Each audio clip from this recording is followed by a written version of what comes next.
Well, welcome back to my videos, and I dragged a few other things out of boxes over the last couple of weeks. And first one here I'm going to review is the number 5F farm wagon. And Britain spelled it the old way on the boxes with the double G. Well, this was in the line from 1922 to 1961. 1922 was the first year of the Home Farm series. This was a lead casting and never got to be a die casting. It was withdrawn in 1961. So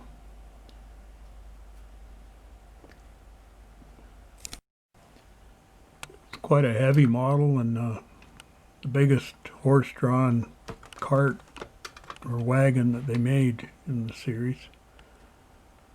It's probably expensive, which might be one of the factors of why they pulled it out of the line.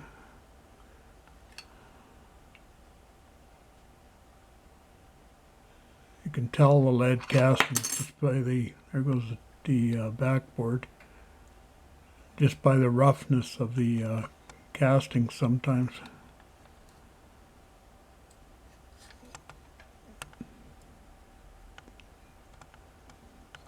You see the blue color. They also had a lighter blue color they came out with.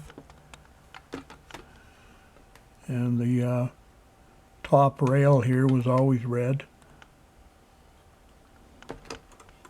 in their models, in all the different colors. This one never made the cut for the new numbering system either, which happened in 1962. So it was always known as 5F. The wagon was always issued with a carter, and this is the one I got with this model when I originally bought it.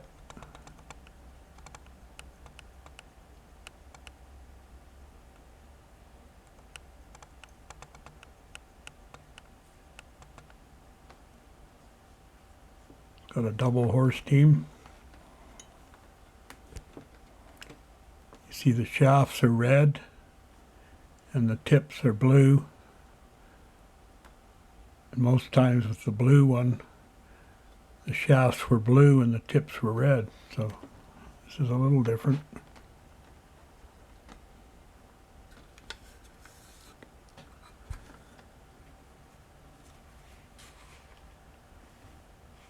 They had an all green variant, green with a gray floor, or black floor, or a white interior. All dark blue with gray floor, all light blue, or all cream. And like I said, they all had the red top rail here. And I'm not sure about the side rails. They weren't always, these front corners weren't always painted. I know that just from looking at a few older pictures of it.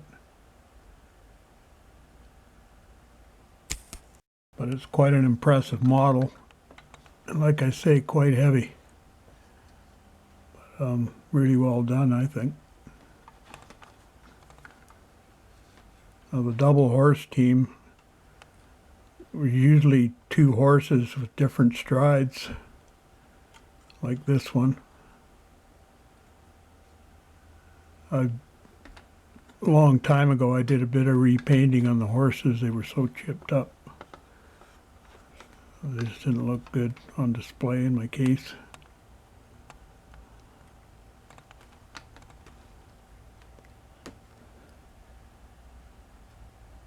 And when I bought it, it had these bags that came with it.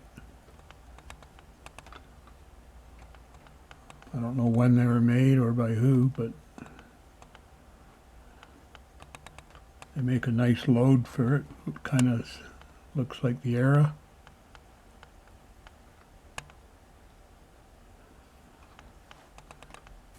And I made these out of just grass from here, from home. Cut it into lengths and tied it in bundles just to make up a load.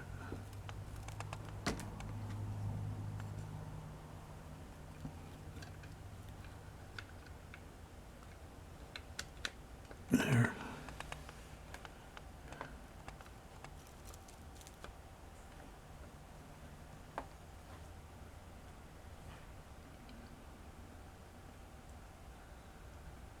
As I said, 1962 it was deleted. And another interesting thing on this model, the maker's name was never on the model anywhere. Britain's, it was never on it, so that was kind of weird. But it's nice and it's impressive, and it sure sets off a, you know, a farm scene or whatever you want. A nice display of farm models. That's number 5F, Britain's farm wagon.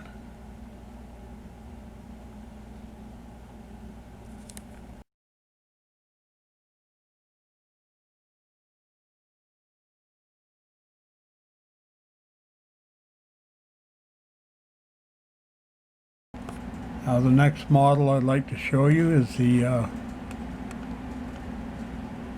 number 8F, the horse rake. And it came into the farm series in 1923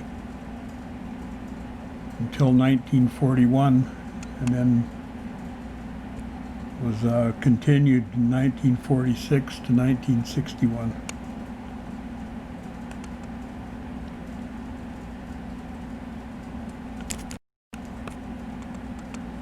And by 1962, a plastic horse had been added, and the driver was omitted.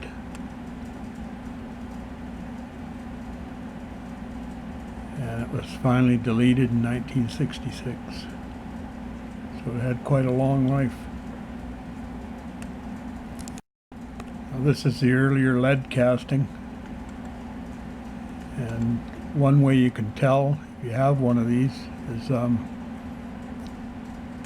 well, you can see the roughness of the casting. That's a good indication of being lead.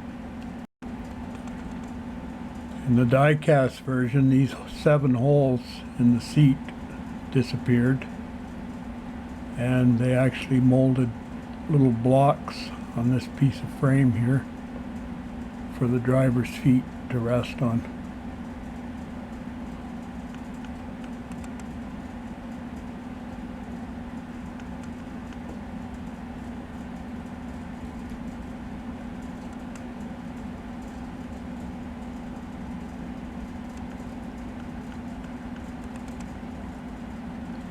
Another change was the shafts, where this wire pin went through holes in the shafts through the horse. They changed to putting little nubs on the shafts which fit into the holes on the horse.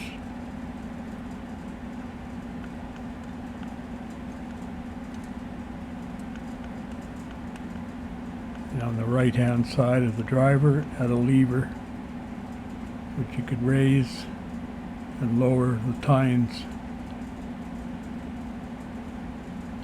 A lot of times on used models, these are busted off.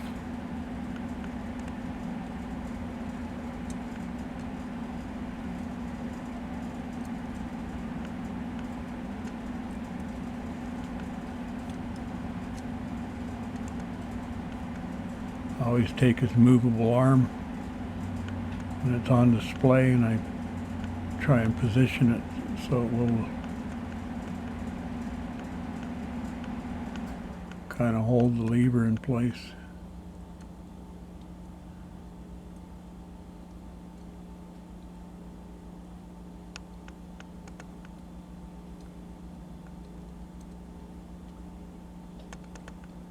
You can't, yeah, there it is. Oh. Anyways. It's quite an impressive little model.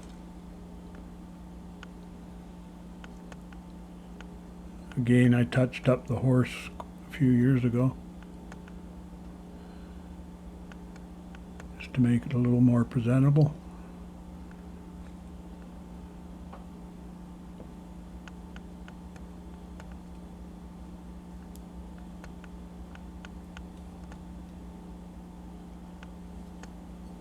And there is a maker's name on this one, well, made in England, on this part of the frame. And of course the horse has Britain's mark on it. So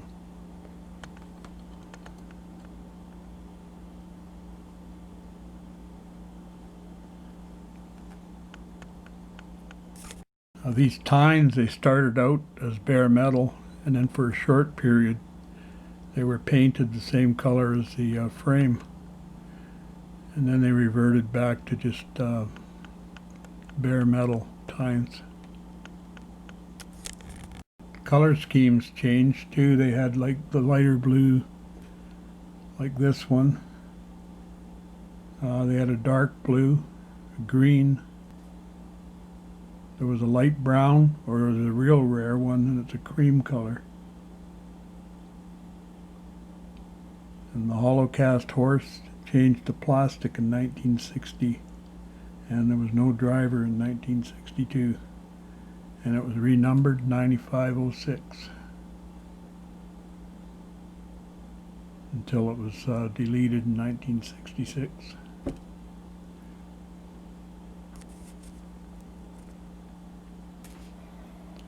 But all in all, a really impressive little model, I think.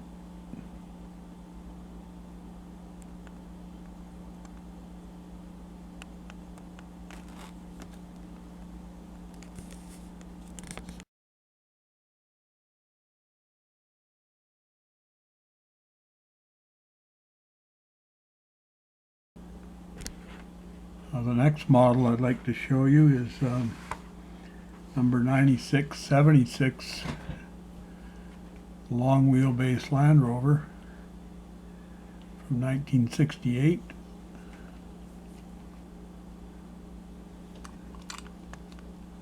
Quite an impressive little model. And on this one it's got these farm labels I've never seen. I think I've seen them in books, but I've never seen one on a model. Those are kind of neat. They're on both doors.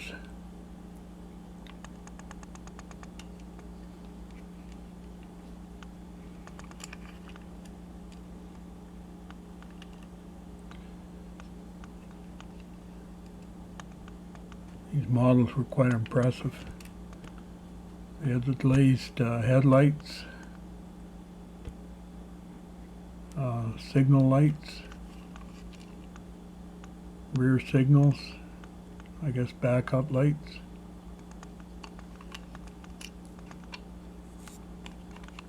Both doors opened, had a bit of a detailed interior.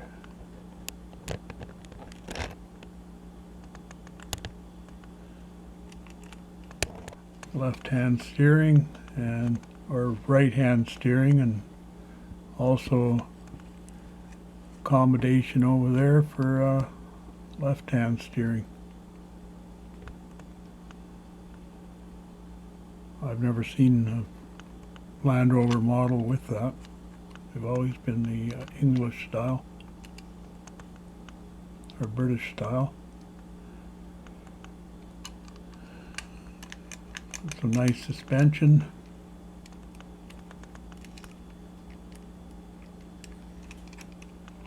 And you can steer it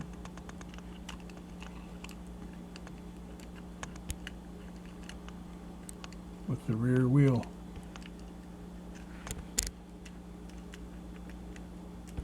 The spare tire.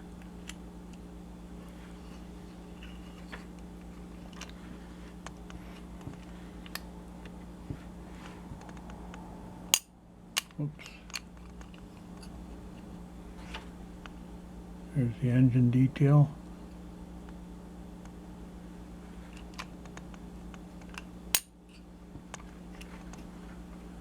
This one was around until about 1975 when the short wheelbase Land Rovers came in, 75, 76.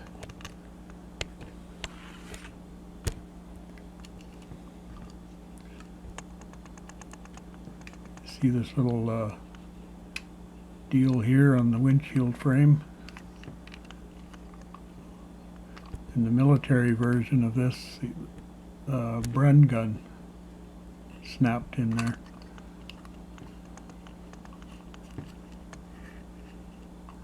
And that hole there was for a radio set. And then in the floor here was a revolving twin machine gun with a gunner. Very nice model.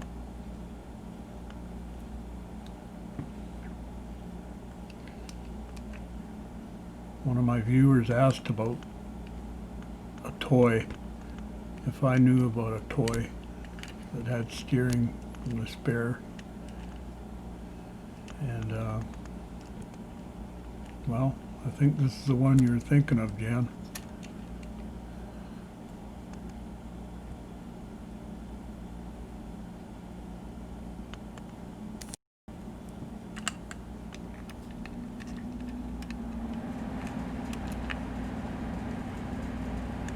Came with a driver, and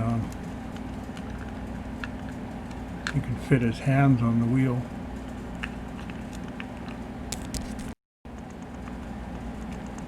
Just like that. And see when you turn the spare.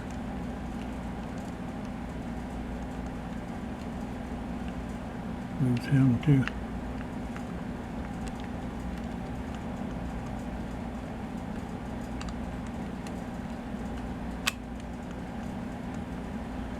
That's a nice model. I really like the Land Rovers. Short and long wheelbase. Just to show you later on, I think in 69 or 70, they got rid of the hole in that seat. They put a nub there so you could sit a driver figure in without a hole in his butt. And basically the same vehicle, just a different color. And this one didn't have any labels when I got it. Some of them didn't, because depending on who bought it, a lot of times the labels came on a sheet in the box and kids didn't put them on. So, all the same, except for the canopy.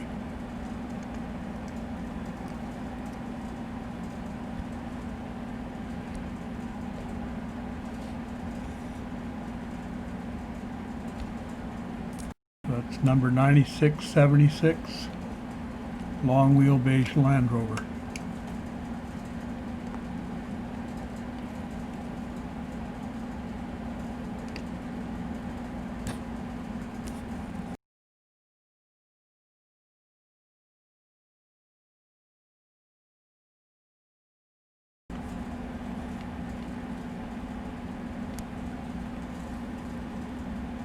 Put it in front of a Britain's forecourt set with shell pumps.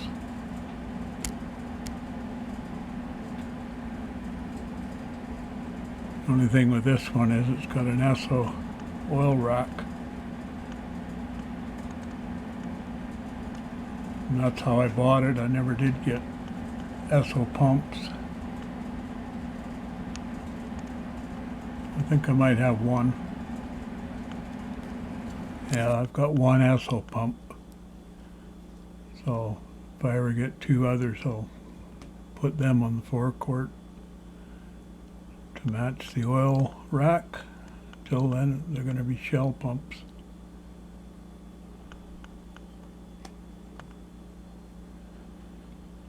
couple of the attendants, big as you could get back in the day.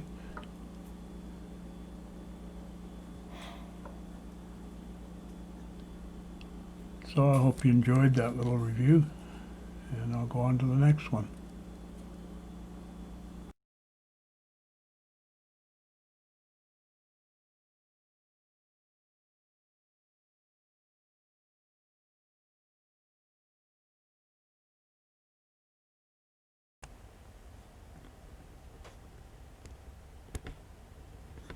This next model is number 9570, Massey Ferguson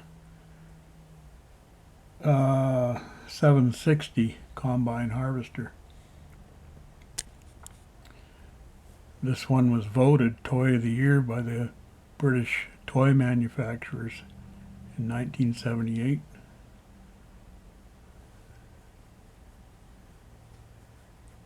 And I guess 20-year run isn't too bad for a toy.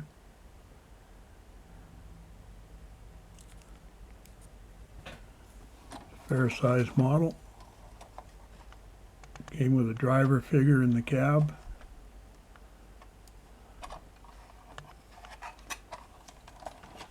Fair amount of detail.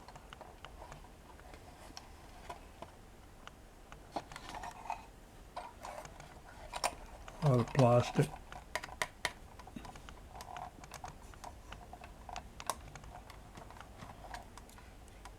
They put chrome hubs on here in the next year. You can always tell a 78 model. It's just the axle ends.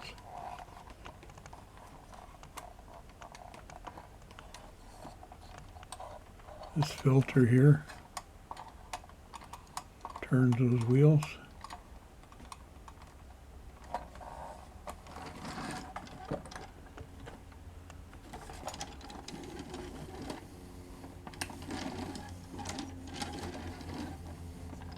A little bit of action there.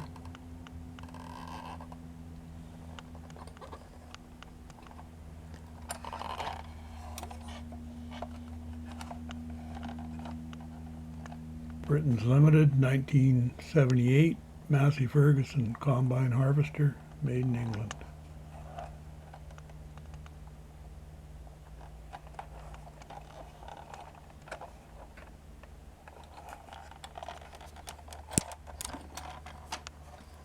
Makes a nice display piece for sure.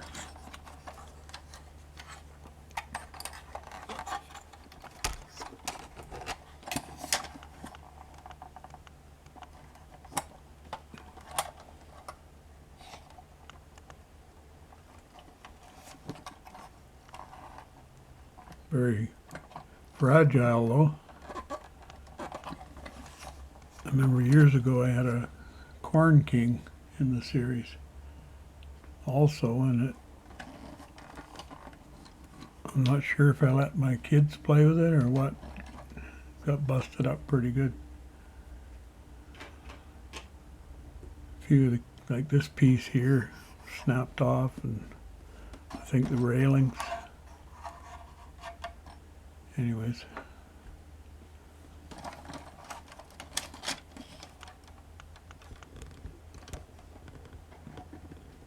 This one here's got jeweled headlights.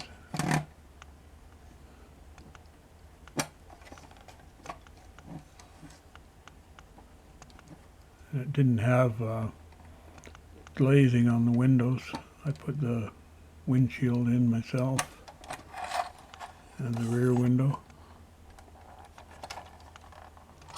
just to add a little bit more realism.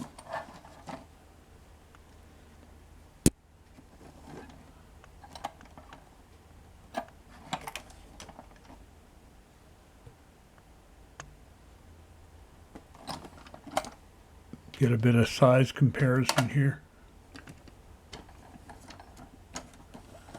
There's the Land Rover, so it's a good size.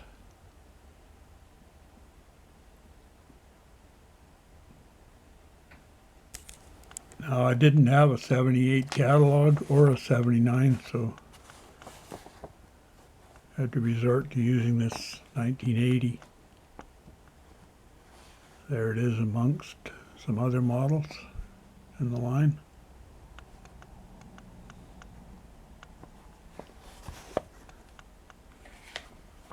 And 1985, there's the Corn King, a New Holland, and the Massey Ferguson. So they had three of them in by that time.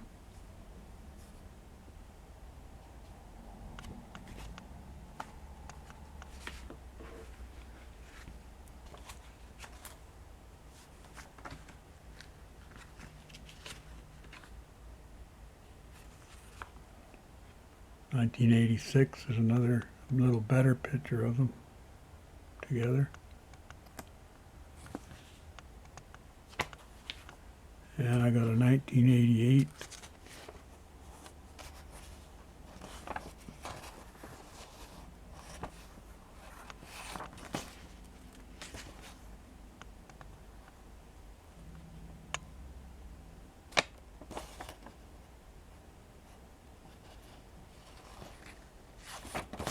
I don't even know. It doesn't show the Massey Ferguson.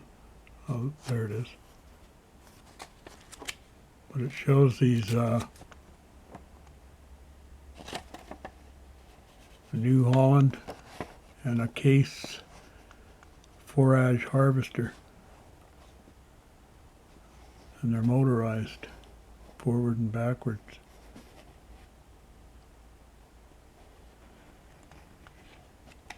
I've never seen them.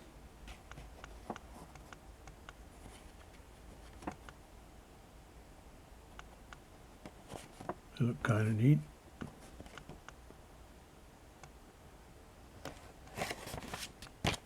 So that's that.